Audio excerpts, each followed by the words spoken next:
İyi akşamlar. Yeni bir Diyalog programıyla daha karşınızdayız. Bugün Sovyet Kürtlerini konuşacağız. Rus Çarlığından Sovyetler Birliği'ne geçiş sürecinde bu topraklarda yaşayan Kürtlerin durumuna bakacağız. Özellikle de 20. yüzyılın başında Kürtlerin dünyada ilk kez yasal bir statü kazandığı Kürdistan-ı Soğur, yani Kızıl Kürdistan özerk yönetimi üzerinde, otonomi yönetimi üzerinde duracağız. Konuğum Moskova Üniversitesi'nde Sovyet Kürtleri üzerine yüksek lisans tezi hazırlayan, şu anda İstanbul Üniversitesi'nde doktora çalışmalarını devam ettiren İsmet Konak. İsmet, hoş geldin. Hoş bulduk. Evet, senin tezinin tam konusu Sovyet Kürtleri, Kürtlerin Sovyet sistemine entegrasyonu ve adaptasyonu 1920'li ve 30'lu yıllar. Başlığı bu. Başlık bu. Evet, biraz bugün bu kapsamda konuşacağız. Kürtlerin Sovyet macerasını tartışacağız. Ama öncesinde biraz yaptığın çalışma hakkında teknik bilgi verir misin bize? Yani temel problematiğin, sorun neydi ve nasıl bir araştırma yaptın? Onun hakkında bizi bilgilendir. Ben Moskova'ya tabii yüksek lisansa giderken aslında kafamda Sovyet Kürtlerini araştırmak yoktu. Önceden planladığım bir şey değildi. Orada asıl hedefim Sovyet tarihini öğrenmek. Sovyet tarihiyle birlikte öncelikle ulusların kendi kaderini tayin hakkını aslında tez konusu olarak daha çok bunu tasarlamıştım. Ancak fakülte bunu çok uzun bulmuştu, konuyu çok geniş bulmuştu tez danışmanım. Aramızda bir sohbet geçmişti. Neredesin demişti. Ben Türkiye'den, Tunceli olduğumu söyledim. Tabii o bu konuları biraz biliyor. Türk Kürtlerin çok yaşadığı bir yer midir dedi. Evet dedim. Sen de Kürt müsün? Evet. Tabii o anda artık konu şekillendi. Biz dedi ulusların kendi kaderini tayin hakkını değil de Kürtlerin kendi kaderini tayin hakkına geçelim dedi. Konu çok uzun çünkü. Biraz daha aslında daralttı. Daralttı. Zaten bildiğiniz gibi yani akademik süreçte tez yaparken periyot çizmeniz lazım. Evet, evet. Konuya öyle geçiş yaptık. Dedi ki Kürtlerin Sovyet sistemine girişini ve sonra adaptasyonunu ele alalım. Daha iyi olur dedi. Ben de evet dedim. Başladık. 2 yıllık bir araştırma yaptım.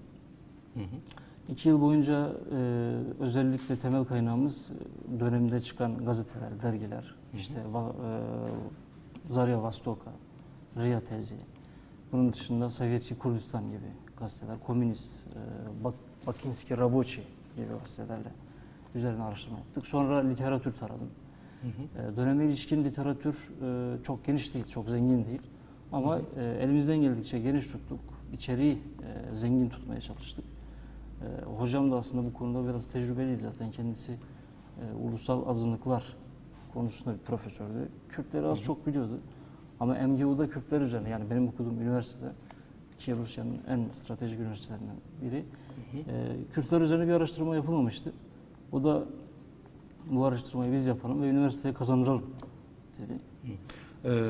Yani Sovyet Kürtleri hakkında Rusya'da, bugünkü Rusya'da ya da işte dağılan Sovyetler Birliği devletlerinde bu yönlü çalışmaların yoğunluğu ne kadar? Akademik çalışmalar var mı? Nedir? Çalışmalar gittikçe hızlanıyor. Yani Petersburg'da mesela. Sovyet döneminde yok mu böyle çalışmalar? Sovyet döneminde var. Zaten Kürtler açısından Kürdolojinin en zengin olduğu ülkelerden biri. Evet. Sovyetler Birliği. İşte Arap Şamilov, Orwell'i, Mar gibi daha 1920'li yıllarda Kürtleri inceleyen, akademik seviyede Kürtlere katkıda bulunmaya çalışan, Kürt tarihine katkıda bulunmaya çalışan Kürdologlar var aslında. İşte Sovyetler de zaten çok az sayıdaki Kürtlere rağmen bir Kürdoloji kurdular. Şarkiyat bölümüne bağlı olarak. Dolayısıyla 20'li ve 30'lu yıllarda daha Sovyet sistemi yeni inşa edilirken bunun önünü açtılar. O yüzden zengindi yani. Senin araştırmanda pekala bu arşiv kaynaklarında ne var? Yani arşivine girdin mi? Sovyet arşivi, Rus arşivi de çok zengin bir arşiv olarak bahsediliyor. Evet, zengin bir arşiv ama yani Kürtler konusunda çok zengin değil. Onu söyleyebilirim. Sınır açıkçası çok fazla arşiv belgesine ulaştım diyemem. Yani daha çok literatür üzerinden hareket ettik. Dönemin gazeteleri, derlemeler. Bununla birlikte çıkan anılar var. İşte sürgün yıllarını yaşayan kişilerin anıları var. Arşiv belgeleri olarak biraz daha diğer ülkeleri gezmek gerekiyordu. Yani Ermenistan, mesela? Gürcistan, Azerbaycan. burada biraz daha geniş bir zaman içerisinde daha detaylı irdelemek gerekiyordu. O yüzden konusu tez olduğu için ve sınırlama yaptığınız için 1920'li ve 30'lu yıllarda ilerleyen süreçte belki bu çalışmayı daha geniş. Tabii şimdi bunlar ayrı bağımsız devletler halindedir bugün. Değil mi? Evet, Belki bağımsız. bunun yarattığı bir handikap olabilir ama hani mesela Osmanlı'da vardır ya, o kendisine bağlı eyaletlerin bütün bilgileri aslında merkezde de vardır. Merkezde. İstanbul'da da vardır. Herhalde böyle bir sistem mi yok? Aslında var da tabii Erivan Kürtleri örnek, Erivan Kürtlerini incelemek için Erivan'daki arşive gitmek daha iyi olur Evet. yani. Veyahut da Tiflis'e gitmek daha iyi olur. Evet. Bakü'ye gitmek daha iyi olur diye düşünüyorum. Senin o zaman temel tezine kaynaklık eden materyaller gazeteler. Gazeteler, Burada Kürtlerin çıkardığı gazeteler var mı? Bizzat Kürtler tarafından çıkarılan gazeteler. Hangileri? tabii devlet destekli gazeteler. Devlet hepsi. destekli, evet. Rüya Tezi mesela önemli bir gazete. Evet. Çok bahsedilir mesela. Çok Kürt bahsedilir. yazınında da çok ismi geçen bir kaynaktır Riya tezi. 1930'da başladı yayın hayatına. Hı hı. 1937'de kapatıldı çünkü Latin harflerle çıkıyordu. Hı hı. Sonra 1955 yılına kadar o devam etti yani gazetenin çıkamama durumu devam etti. 1955'ten sonra gazete Kiril alfabesiyle çıktı. Kiril. Ta 2000'lere kadar böyle devam etti. Yani Stalin döneminde aslında Latinleştirmeye karşı bir şey vardı, karşı duruş vardı. Gazete de ondan nasibini aldı. 2000'lerde kapatıldı mı?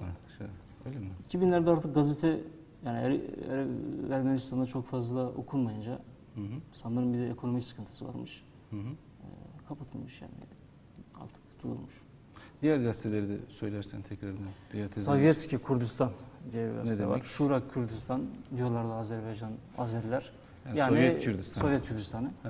Bir de Zarya Şurak. Vostoka diye bir gazete var. O da Doğu'nun yıldızı. Doğu'nun Doğu'nun şafak vakti. Şafak vakti Kürdistan. Bu şekilde. Ama bu tabii direkt Kürtlere yönelik bir gazete değil Zarya Vostoka. Hı hı. Genel olarak Kafkasya üzerine yayın yapan bir gazete. Yani içinde işte Kürtler de var. Kürtlere epey bir yer vermişti gazete. Evet. İstersen buradan şeye girelim. Kürtlerin Kafkasya'daki durumuna, tarihsel olarak ne zaman gelip yerleştiklerine, nüfusuna, yerleşim bölgelerine dair. Evet. Yani böyle biraz da Sovyet öncesi dönemi biraz değerlendirelim. Öyle Sovyet sistemine geçelim. Şimdi Kürtlerin Kafkasya'daki durumu aslında sadece göçlerden ibaret değil. Biz tabii tezde ağırlıklı olarak göçleri aldık ama mesela Tatyana Aristova var, önemli bir etnograf. Onun kitaplarında da bu çok irdeleniyor. Zaten de biliyoruz yani. Güney Kafkasya'da daha Şeddadi dönemine ait. Başkent Gence'nin olduğu döneme ait. Hı hı. Kürtler vardı yani. Dolayısıyla Kürtler daha öncesinden Kafkasya'da varlardı. Fakat 19. yüzyılda Aslında burası önemli bir mevzu çünkü aslında geçmişte 1970'lerde bu yönlü siyasetler de var. Kürdistan'ı 5 parça olarak gören bazı siyasetler de var. Orayı ayrı bir Kürdistan parçası olarak görürler. Mesela 5 parçacılık diye bir hareket vardır. Kürdistan tarihinde 1970'lerde siyasi hareket olarak ortaya çıkar. Anladığım kadarıyla hani buradan baktığımızda işte Kürtlerin buradaki varlığı en azından 2000 yıl öncesine kadar rahat gidiyor. Yani Medlere kadar bağlayanlar var ama işte somut olarak 951 yılında kurulan Şeddadi diye bir devlet var. 1160'lar 50'lere ortalarına kadar yaklaşık 200 yıl sürecek bir devlet olarak var. Onların merkezi, başkenti Azerbaycan'ın Gence kentidir. Hatta Nizami Gencevi var. Onun annesi de Şeddadi Kürtlerinden. Yani Evet. öyle söyleniyor. Evet. Anne tarafı.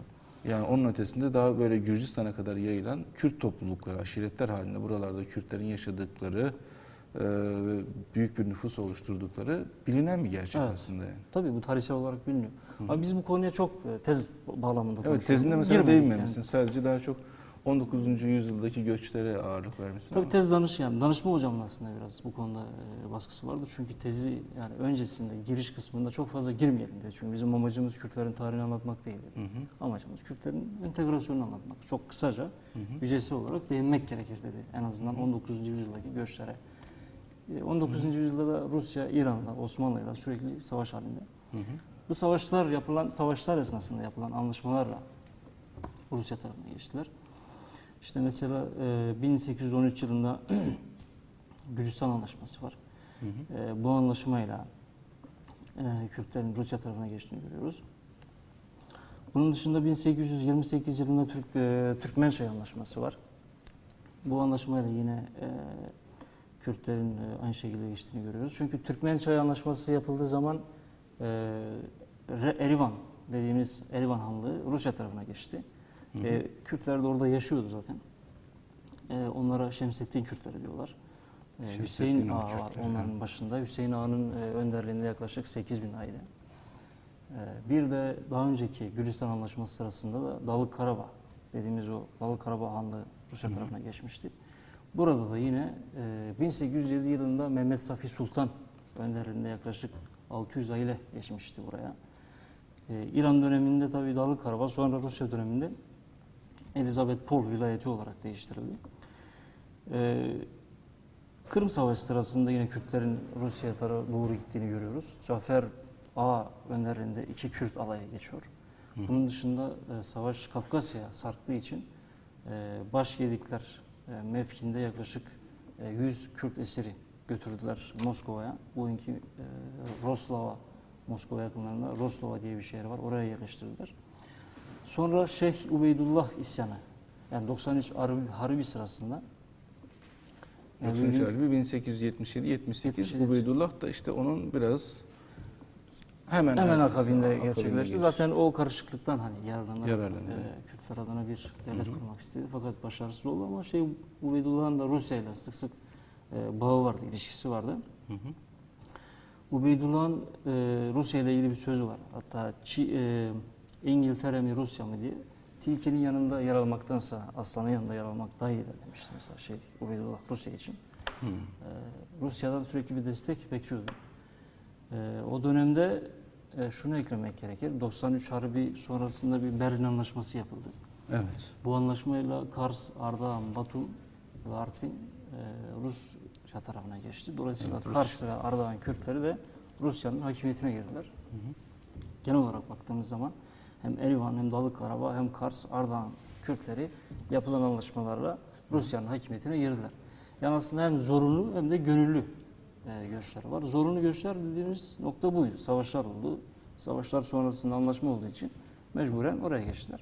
Evet. Orada mesela işte Kars, Ardahan, Batum, Kars bölgesi işte 1878'den itibaren aslında Rusya'nın hakimiyeti altında olacak ve mesela burada Rusya'da buranın nüfus yapısını değiştirmeye dönük bir sürü politika uyguluyor. Mesela buraya Rusları getirip yerleştirecek. Mesela Kars'ta daha sonra bugün son kalıntıları kalan Malakanlar falan o dönemden kalan topluluklar olarak vardır.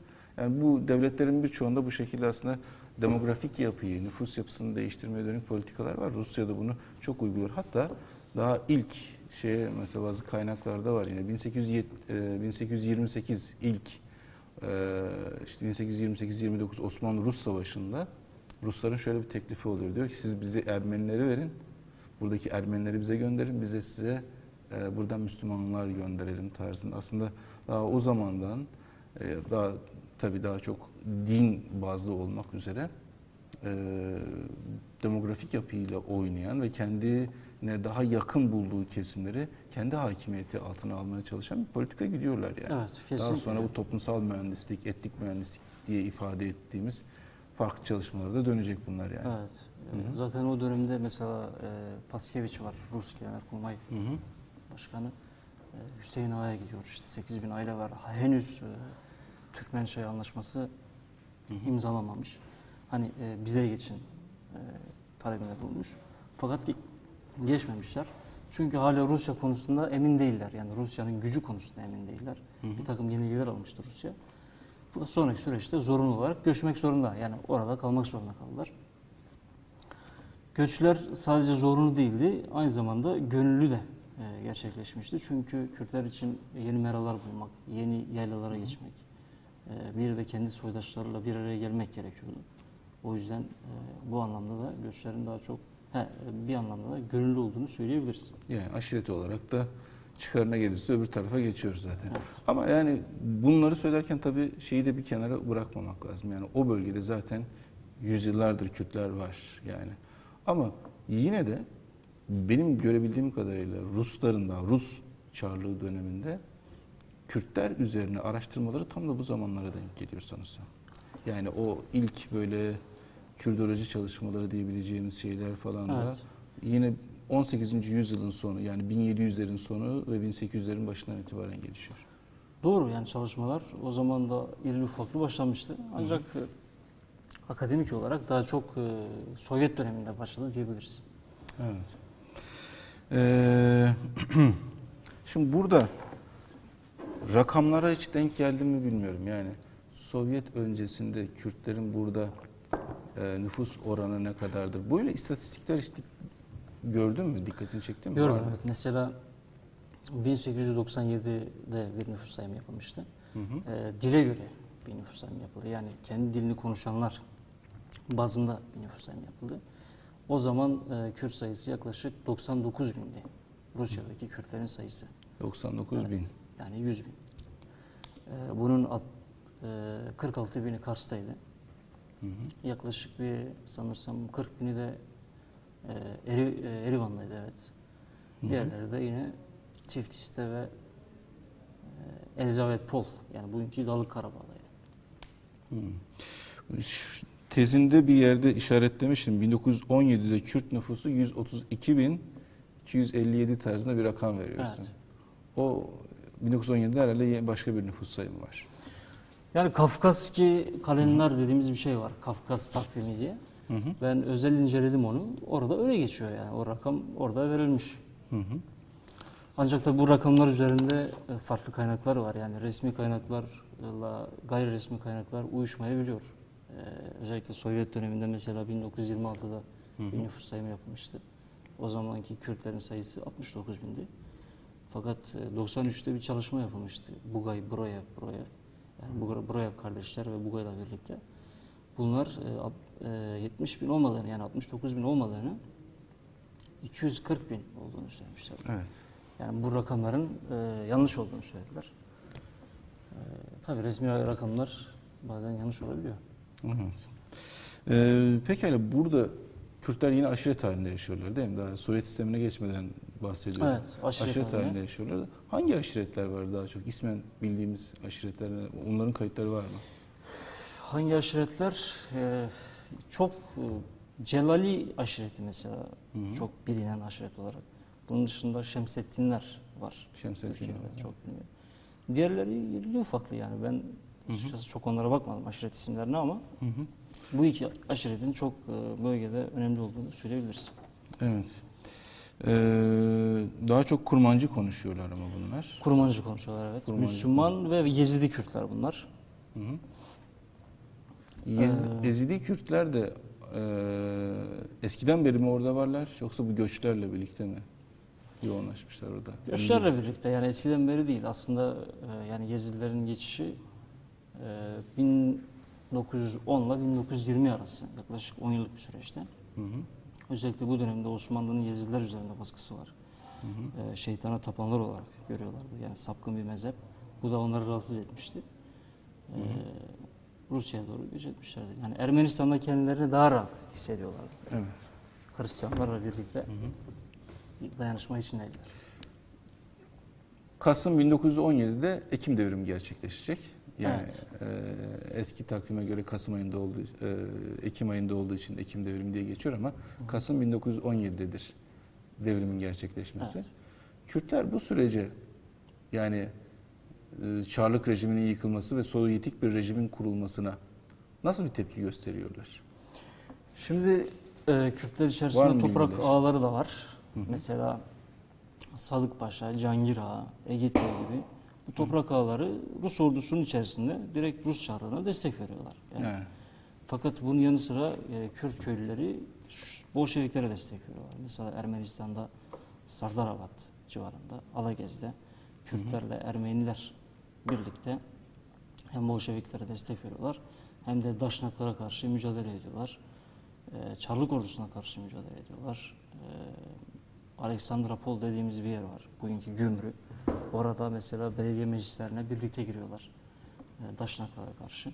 Yani Bolşeviklere daha çok Kürtlerin yoksul kesimi, köylüler destek veriyorlar. Özellikle bu alanda en çok ön plana çıkan isim Arap Şamirov. Kendisi Kars'ta doğmuştur. Babası Erivan Kürtlerinden. 5 tane dil biliyor. Önemli bir akademisyen. Kürtler için çok çalışma yaptı.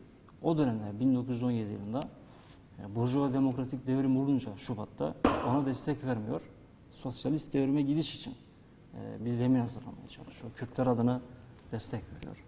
Dolayısıyla bu noktada bilinçli, yani mesela Şubat devrimi olduğu zaman destek vermeyen Menşevikler var, sosyal devrimciler var. Çok detaylı, yani teorik olarak donanımlı olan kesim bile Burjuva Demokratik Devrime destek vermezken Arap Şamilov kendini iyi geliştirmişti. Okul olmamasına rağmen, üniversite olmamasına rağmen kendini teorik olarak iyi geliştirmiş ve sosyalist devrime destek vermişti. Arap Şamilov tabii Kürtler için bayağı önemli bir şahsiyet. İlk Kürt romanı yazan kişidir aynı zamanda, değil mi? Evet, ilk Kürt roman yazmıştır. Yani Şivani Kurt, Evet. Kürt Çobanı ismiyle ilk 20. yüzyılda ilk romanı yazan kişidir. Evet. Bunun dışında Kürtlerde Feodalizmin Tarihi diye bir kitabı var. Çok sayıda çalışması var. Sonra Ermenistan'a gönderiliyor 1924'te. İşte Ermenistan Komünist Partisi'nin eğitimcisi olarak görev yapıyor 1931 yılına kadar. 1937 yılında da tutuklanıyor. 37 yılında. Evet, tutuklanıyor. 1948 yılına kadar sürgün yaşıyor. Ondan sonra da 48'den 54 yılına kadar hapis yaşıyor. Tabii 54'te Kuruşçev'in yardımıyla tekrar çıkıyor içeriden. Yani tutuklanmasının sebebi Türkiye ile bağlantılı olmasıydı aslında. Nasıl? Türkiye ile bağlantı derken? Celadet Bedirhan'la bağlantısı olduğu düşünülmüştü. Hem Hoybun'la hem de sonraki Ağrı isyanı.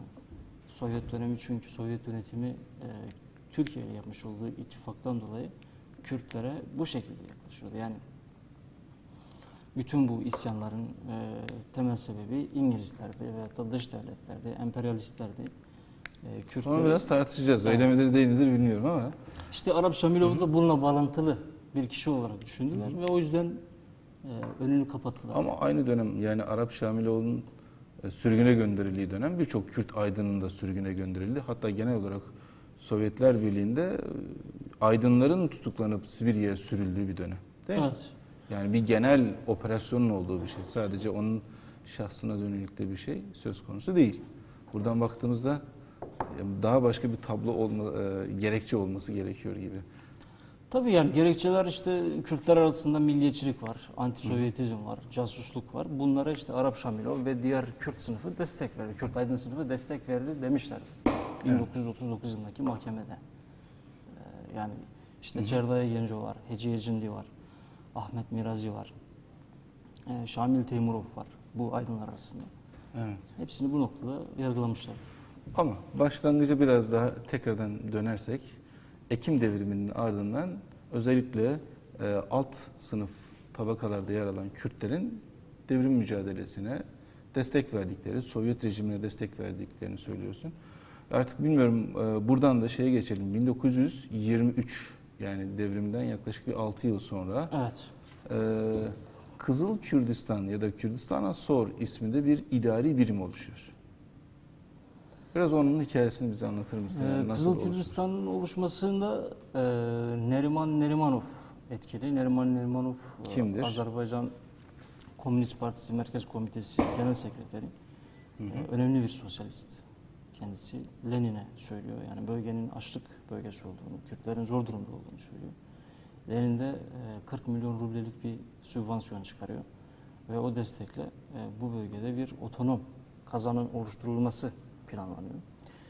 1923 yılında tartışıldı bu konu. Tartışılan yer Uluslar Komiserliği. Uluslar Komiserliği'nin başında da Stalin var. Yani tartışıldı, üstüne karar verildi. Tamam dedi, biz bir Kürt otonom bölgesi oluşturalım, kasası. Dağlık Karabağ'a bağlı. Ve 1923 yılında ilk önce 6 Temmuz'da karar alındı, sonra 17 Temmuz'da da bu karar uygulandı. Dolayısıyla Kızıl Kürdistan Otonom Bölgesi oluşturuldu. Oluşturulduktan sonra her şey iyi gitti aslında. ulusal azınlıklara verilen Sen haklar. sanki o dönemde yaşamış gibi konuşuyorsun. Yok ama yani ben oldu yani. sadece okuduğum için kaynaklar üzerinden her şeyin iyi gittiğini görüyoruz 1930 yılına kadar. İşte açılan okullarda Kürtçenin Aslında şurası önemli aslında. Girişte de ifade etmiştim biraz. Yıl 1923. Tartışmaları benim takip ettiğim kadarıyla 1921'lere kadar gidiyor. Yani bu bir Kürtler için bir otonom bölge oluşturulması ve 23'te de Mayıs ayıydı herhalde şu an tam tarihlerini. 1920 7 Temmuz. 7 Temmuz 1923'te karar alınır. karar. Uygulamaya Sonra geçiyor. 16 Temmuz'da da bu karar uygulandı. Evet. Alındı ve 16 Temmuz'da uygulandı. Şimdi şurası önemli. Yani Birinci Dünya Savaşı sonrasında dünyada tekrardan dengeler şekilleniyor ve yeni devletlerin ortaya çıktığını görüyoruz. O gün kurulan Azerbaycan, Ermenistan, Gürcistan, Kafkaslar'da kurulan bu üç devlet ilk defa tarih sahnesine çıkıyor. Evet. Daha aşağı iniyoruz. Arap topraklarına 30'a yakın devlet kuruluyor. Balkanlara gidiyorsun. Çekoslovakya, Yugoslavya, işte yeni devletler olarak ortaya çıkacaklar. Daha ileri gidiyorsun. Polonya var. Yine Macaristan tekrardan bağımsız ayrı bir devlet olarak çıkacak. Evet. Avusturya'da cumhuriyet ilan edilecek. Türkiye'de yeni bir devlet var ve cumhuriyet ilanı söz konusu.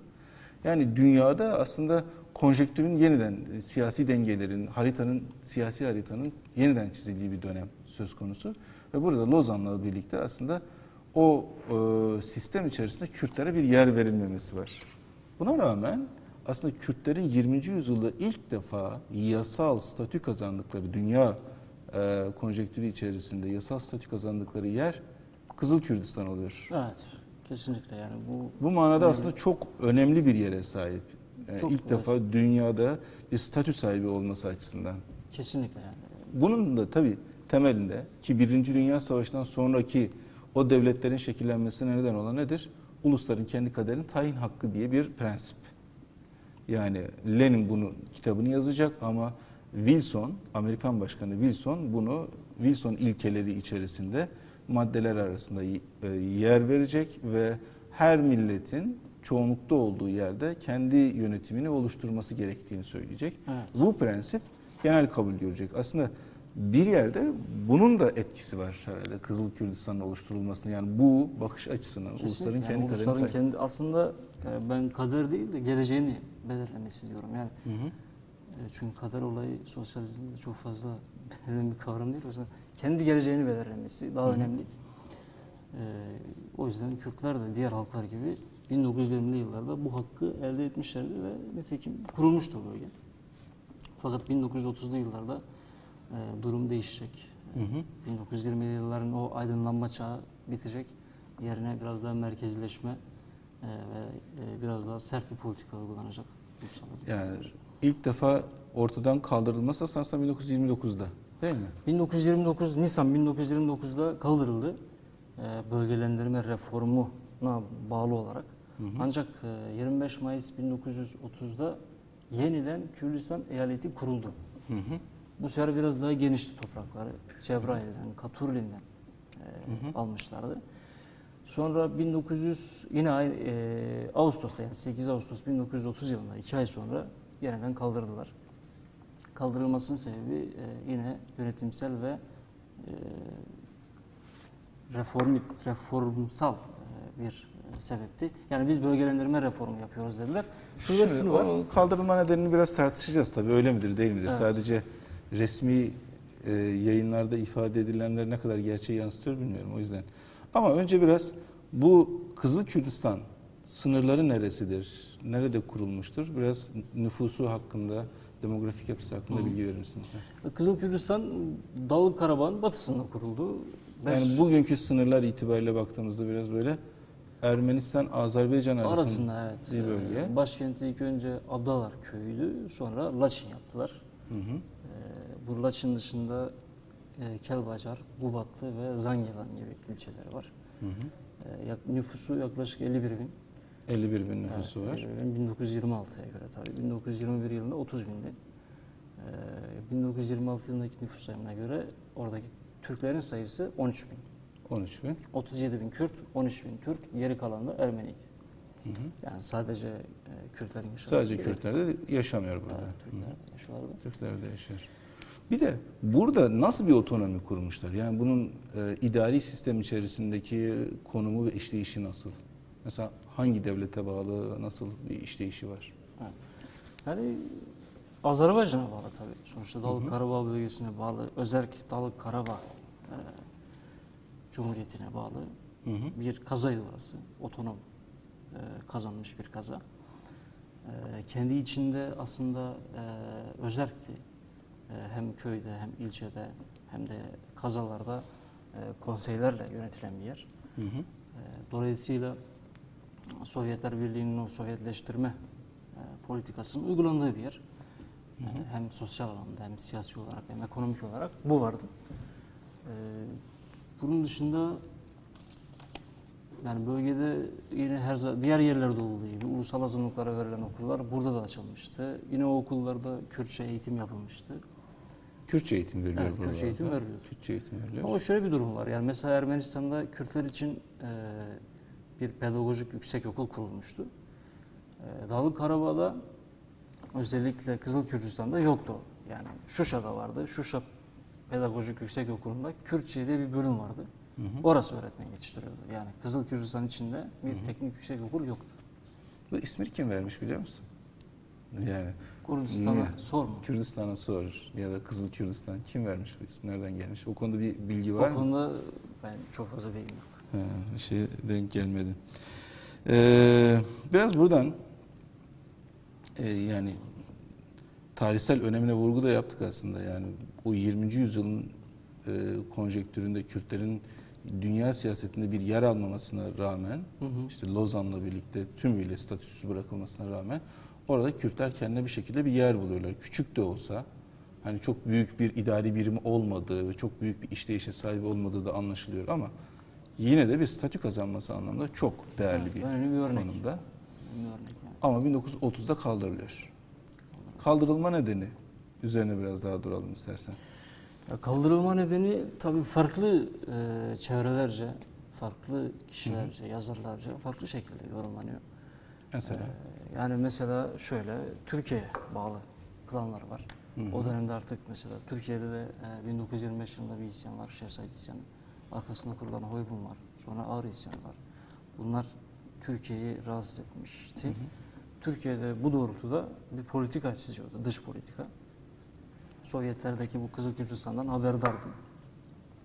Nerede vardı? İşte Azerbaycan'ın sınırları içerisinde. Dolayısıyla Kızıl Kürdistan'ın kaldırılması noktasında. Moskova'da da Azeri lobisi çok güçlü olduğu için Kızıl Kürdistan'ın ortadan kaldırılmasında çok rol aldılar. Hatta isim de veriyorlar. Yani Neriman Bagirov ismini veriyorlar. O da yine Komünist Partisi Merkez Komitesi üyesi. Hı hı. Onun etkisi olduğunu söylüyorlar. Nasıl bir etkisi? Yani o lobicilik yapmış Moskova'da burayı kaldıralım diye. Hı. Fakat ileri sürdükleri sebep bölgelendirmeydi. Normalde bölgelendirmeyi üst organlar karar verirler. Bölgelendirme dediğin Bölgelendirme reformu dedikleri mesela 13 idari kazayla reform eskiden, gibi yani. evet. İdari reform Yani yapma. 29'dan önce 13 kazaydı. 13 kazayı iptal edip yerine 8 eyalet oluşturacaklardı. Bu eyaletlerden biri Kürdistan değildi. İşte 1930 yılının Mayıs ayında Kürdistan eyaletini kurdular. Ancak 2 ay sürdü. Bir kez daha reforma gittiler. Bölgelendirme reformuna. Ve onu bahane ederek ortadan kaldırdılar. Hı. O yasal idari yani sürecinde şey ama hangi siyasi dinamikler bunda rol oynamış? Yani mesela insanın aklına ister istemez hani Türkiye bağlantısı geliyor. Tabi burada Ermenistan'ın konumu nedir? Ermenistan nasıl bir politika gütmüş? Bilmem Azerbaycan nasıl bir tutum içerisindedir? Çünkü bu konuda da tartışmalar var ve Stalin'e yönelik yoğun eleştiriler var. Yani Evet, benim biraz bu meseleyi araştırırken de çok dikkatimi çekti. Bu konuda yazan Kürt yazarların, araştırmacıların çoğunluğu Stalin'e çok sert bir eleştiri içerisindedirler. Lenin bunun kuruluşunda rol oynamış bir lider olarak benimsenirken Stalin aksine böyle çok eleştirilen bir konuda. Tabii burada onun rolünü de tartışmak gerekir ama şu çok dikkat çekici bence yani. Mesela aynı dönemler, yani 1925, 28, 29 ve 30 konjektürüne bir bakarsak, yani Türkiye'de işte Kürtçenin yasaklandığı, Kürt kelimesinin yasaklandığı bir paradigmaya giriyor 24 Anayasası ile birlikte. Bununla birlikte aslında Kürt varlığını tümüyle ortadan kaldırmaya dönük birçok faaliyette bulunuyor.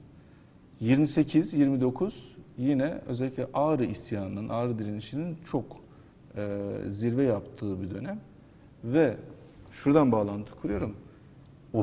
1930 yılında aslında Ağrı isyanının bastırılmasında Türkiye Devleti ve Sovyetler Birliği'nin anlaşması var. Evet. Yani İran sınırı kapatır, Sovyetler Birliği sınırı kapatır ve Kürt isyancıların, direnişçilerin sınırın öbür tarafına geçmesine de izin vermez ve Türk ordusunun saldırısına maruz bırakıp yok etmeye dönük bir politika izlenir. Evet. Yani direnişin kırıldığı dönem tam da 1930'ların yaz ayları, Temmuz, Ağustos, Eylül'e denk gelecek daha sonra. Zaten evet. Burada bakıyoruz yani bir ortaklaşa bir hareket var. Yani en azından Sovyetler Birliği bu hareketin bastırılmasına destek veriyor Türkiye'ye. Kesinlikle. Evet, Ve orası. ben yani sen biraz önce ifade ettin, İngilizlerin desteği falan filan, hani böyle kapitalist dünya Kürtlere destek veriyormuş. Bunun olmadığını herhalde senden benden çok Kesinlikle daha iyi biliyor doğru Sovyetler değil, Birliği. evet. Doğru değil. Yani orada Stalin'in de çok kötü niyetli olduğunu söylemek doğru mu onu bilmiyorum. Çünkü Kızıl Gürcistan kurulurken Stalin'in başkanlık yaptığı komiserlik de tartışılmıştı. Yani istemeseydi belki o dönemde kurmayalım diyebilirdi. Yani 1930 yılında... Ama bence 1923'te 1930'da siyasi güdülen politika itibariyle baktığımızda Sovyetler Birliği'nde çok ciddi değişiklikler var Lenin sonrasıyla birlikte. Değil mi? Değişiklikler var.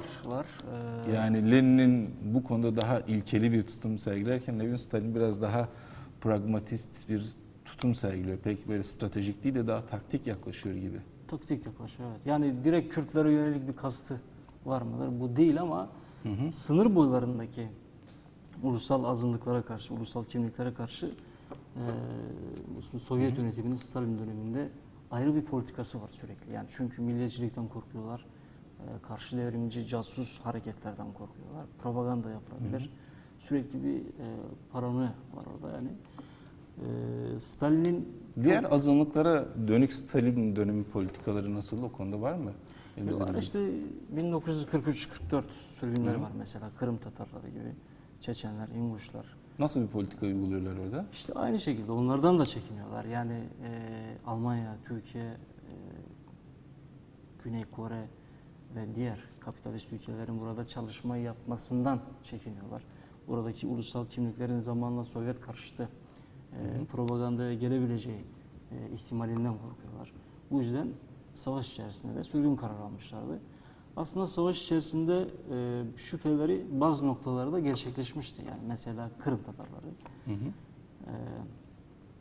Alman ordusu içerisinde Hitler'le birlikte Sovyetlere karşı savaşmışlardı. Şu yanlış, yani sürgün kararı alırken o halk içerisinde birkaç kişi karşı devrimci hareketlerde bulunabilir. Bunları yargılayabilirsiniz. Bunları anayasaya göre, hukuk kurallarına göre yargılarsınız ama bütün halkı bir yerden başka bir yere süremezsiniz. Yani bu yanlıştı. Bunu kabul etmek lazım. Hem 37-38'de hem 43-44'te bu politikanın yanlış olduğunu söylemeliyiz sosyalist olarak. Bunun dışında da... Yani burada bir nevi bir toplumsal mühendislik, nüfus mühendisliği yapıyorlar yine. Yani aslında biz mesela Osmanlı'dan Cumhuriyete devreden politikaları eleştirirken bunu eleştiriyoruz değil mi? Toplum mühendisliği yapılıyor.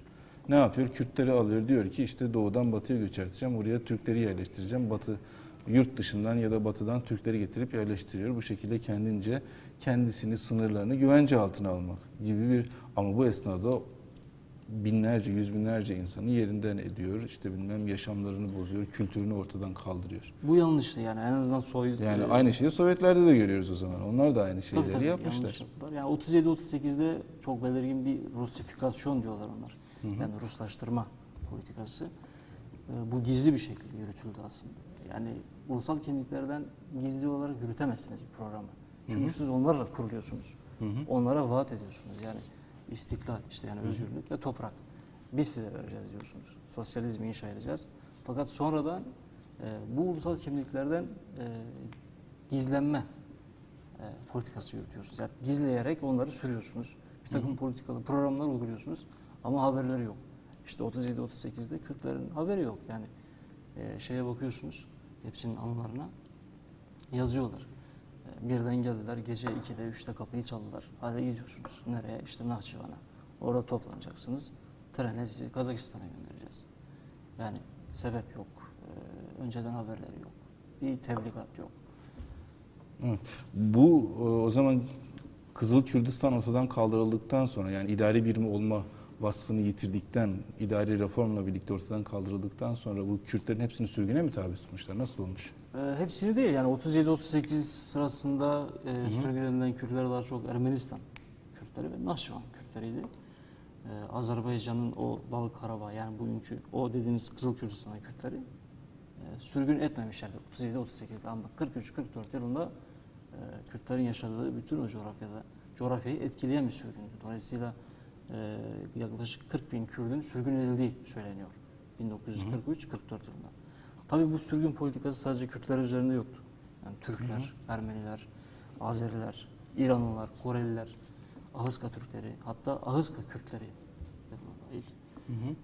Daha geniş çerçeveli bir sürgün politikasıydı yani. Bugüne baktığımızda Kürtler hangi bölgelerde yaşıyorlar daha çok?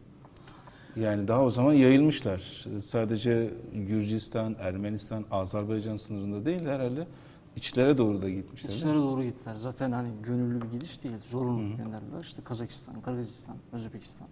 Mesela Vekil Mustafayev Özbekistan Kürtüdür. Yani Semerkant'ta doğmuştur 1938 yılında. Celali Kürtlerindendir. İşte bugün Nadir Nadirov var Kazakistan'da. Adı çok biliniyor kendisi. Kimya profesörü. Önemli bir akademisyen. O da yine 37-38 sürgününde gitmiş. Kardeşi Enver Nadirov var. Mehmet Babayev var. O herhalde 2-3 yıl önce vefat etmişti. Sovyet istihbarat biriminde orada yetişti. Sonradan, yani sürgünden sonra o istihbarata girdi. Vekil Mustafayev yine orduda yükselmişti, Rus ordusunda. Albaylığa kadar çıkmıştı.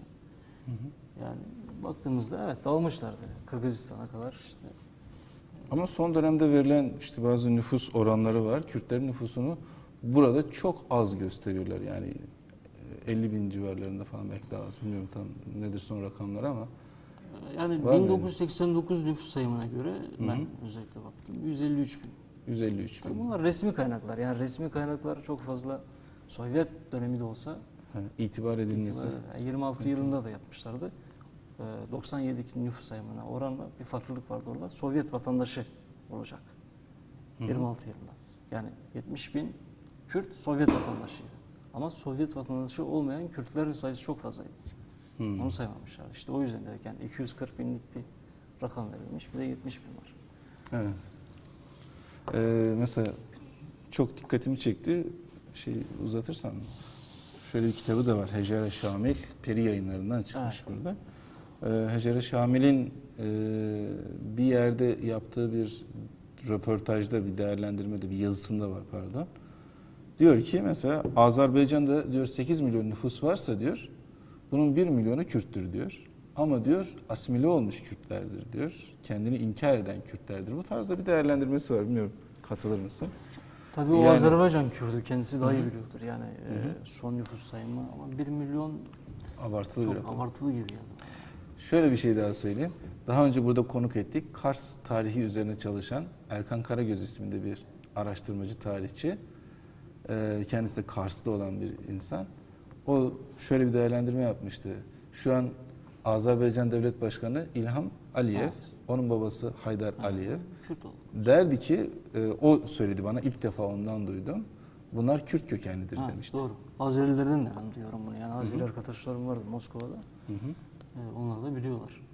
Hatta Moskova'daki arkadaşlarımdan da Kürt olup sonradan Kürt olduğunun fark edenler var. Yani araştırıyorlar derin bir şekilde. Biz Kürtmüşüz diyorlar. Yani Azerilerdeki bu Azerileştirme politikası da 1930'dan sonra Kızıl Kürdistan'ın ortadan kaldırılmasından sonra başladı. Mesela 26 yılında Azerbaycan'daki Kürt sayısı 41 bindi. Hı hı. 37 yılında bakıyorsunuz 10 bine düşmüş. Evet. 39 yılında Nereye gitmiş 6 bin. onlar? Evet. Pasaportlarda Kürt Aslında kelimesi. Azeriler de hep şundan yakınıyorlar. Benim ne kadar konuştuğum Azeri varsa işte diyorlar ki Sovyet döneminde bize zorla Rusça öğrettiler, bizi asimile etmeye çalıştılar. O zaman onlar da bir taraftan Kürtleri mi Tabii, asimile aynı etmişler? şekilde onlar da öyle. Evet. Yani 91 yılından sonra da yine mesela hem Mamadov hem Elçivey, Azerbaycan devlet başkanları Kürtler konusunda çok tavizsizlerdi yani. İşte orada bir Laçın Kürt Cumhuriyeti kuruluşunda çok tavizsiz, hayır kesinlikle olmaz.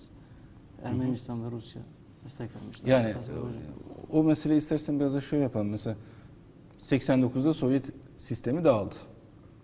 90'la birlikte 91 artık tümüyle ortadan kalkacak. Yeni devlet, yani cumhuriyetler tekrardan bağımsız devletler olarak ortaya çıkacaklar. Sovyet sistemine bağlı Evet. cumhuriyetken artık bağımsız devlet olacaklar. Bu dönemde Kürtlerin işte herhangi bir şekilde bir statü kazanamadığını görüyoruz. Evet, sıkıntı bence Kürtlerdeydi. Hı hı. Yani çünkü Kürtler adına hareket eden işte Mehmet Baba'ya var, Vekil Mustafa'ya var. Yekbun diye bir örgüt kurmuşlardı. Hı hı. Fakat Kürtler destek vermediler. Yani o bölgede bir cumhuriyetin kurulması noktasında Kürtler geri planda kaldılar. Oradaki Kürtlerden bahsediyorum. Hı hı. Bir korku vardı aslında hem Azerbaycan'dan hem Ermenistan'dan. Çünkü Müslüman Kürtler bunlar. Hı hı. Bir taraftan Ermenilerin işte Müslüman Kürtlere karşı karşı tepkisinden tepkisi var. bahsediyor. Diğer taraftan da Azerilerin Kürtlere karşı. Dolayısıyla o korkudan dolayı bir türlü karar veremediler. Hı hı. Acaba geçsek mi, cumhuriyeti kurmak için bir mücadele versek mi? Kararsızlıktan dolayı kurulmadı. Özellikle Vekil Mustafa'ya çok uğraştı. Hatta o bir söyleşisinde şey yazmış yani Mehmet Babayev'in bu konuda geri adım attığını söylüyor. Hı. Çünkü Mehmet Babayev'in ailesinden dolayı eşinin Türk olduğunu söylüyor. O yüzden dolayı biraz karar vermekte diyor gecikti. Bugün itibariyle var mı böyle bir iddia, tekrardan böyle bir otonom bölgenin kurulması ve benzeri çalışmalar? Bugün itibariyle zor yani. O bölgede bahsettiğimiz bölge şu an zaten sorunlu bir bölge. Ermenistan işgal altında, Ermeni işgal altında. Karabağ sorunu. İlk önce onlar kendi sorunlarını çözecekler. Sonra sıra Kürtlere gelecek. Bence orada biraz zor olur. Yani 91 yılında o şans kaçırıldı. Evet. Son toparlama niteliğinde Sovyet sistemi içerisinde Kürtlerin kazanımları nelerdir? Hani işte daha çok kültür, edebiyat ve benzeri anlamda söylenir de kazanımları ve kayıpları nelerdir? Böyle bir soru sorsam nasıl 1920'li yıllar kazanım yıllarıydı. Aslında Sulhattin Kasımov diye bir yazar var. 1920 ile 1936. Yani 16 yıllık dönemin bir aydınlama dönemi olduğunu söylüyor Kürtler açısından. Kürt tarihi açısından. Bu dönemlerde işte okullar açıldı. Bunun dışında aşiretvari ilişkiler zayıfladı. Mesela kan davası, evlilik yaşı yükseltildi. Kan davası ortadan kaldırıldı. Çok eşliliğe son verdiler. Kadın erkekle eşit haklara sahip oldu.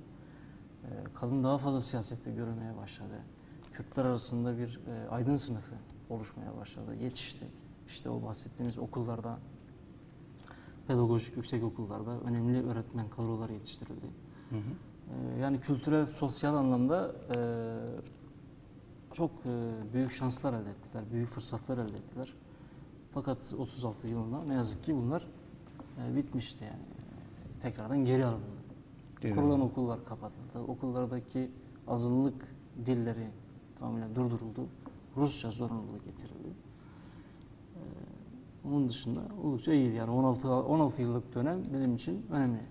Ondan sonrası Ondan sonra artık felaket. düşüş dönemi, felaket dönemi. Evet. Son olarak belirtmek istediğim bir şey var mı? Vaktimiz doldu. Çok teşekkür ediyorum. Ben teşekkür ediyorum. Çok sağ olun. Evet, bugünkü programımızda Sovyet Kürtlerini konuştuk. Konuğum İsmet Konak'tı. Haftaya yeni bir konu ve konukla buluşmak dileğiyle. İyi akşamlar.